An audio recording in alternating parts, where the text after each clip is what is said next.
চলে আসলাম বন্ধুরা আজকে একটি আপনাদের কাছে পাম্পকিন স্যুপের রেসিপি নিয়ে। তো দেখেন এটা হলো কুমড়ো, মিষ্টি কুমড়ো একটা খেতে ভীষণ টেস্টি আছে মিষ্টি কুমড়োটা। তো দেখেন মিষ্টি কুমড়ো এখন কেটে নেওয়া হচ্ছে, পাম্পকিন এখন কেটে নেওয়া হচ্ছে, ছাড়িয়ে নেওয়া হচ্ছে বন্ধুরা। তো ছাড়িয়ে নেওয়ার পর এখন ছোট, ছোট করে কিপ কেটে নেওয়া হবে। তো কিপ কেটে নেওয়ার পর কি করবেন বলুন তো? কিপ কেটে নেওয়ার পর আরো বিভিন্ন রকমের ইনগ্রেডিয়েন্ট ওগুলো কেটে নেওয়া হবে। তো ওয়েট করে নেওয়া হচ্ছে, ওয়েট কারণ আমাদের এখানে রেসিপি ফলো করা হয়।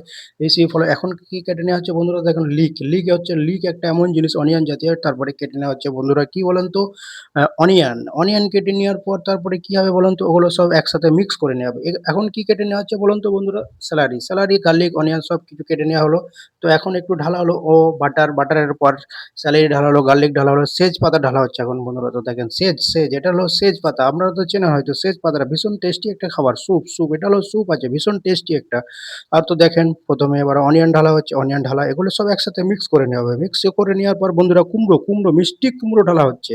তো মিষ্টি কুমড়ো ঢালার পর একটা ভীষণ একটা টেস্টি খাবার স্যুপ হচ্ছে। স্যুপ একটা হেলথি জিনিস খুব শরীরের জন্য খুব উপকারিত জিনিস একটা ভীষণ ভালো একটি খাবার। তো স্যুপ আমাদের অলমোস্ট রেডি হয়ে গেছে বন্ধুরা। কেমন হয়েছে রেসিপিটা একটু জানাবেন। ভালো থাকবেন।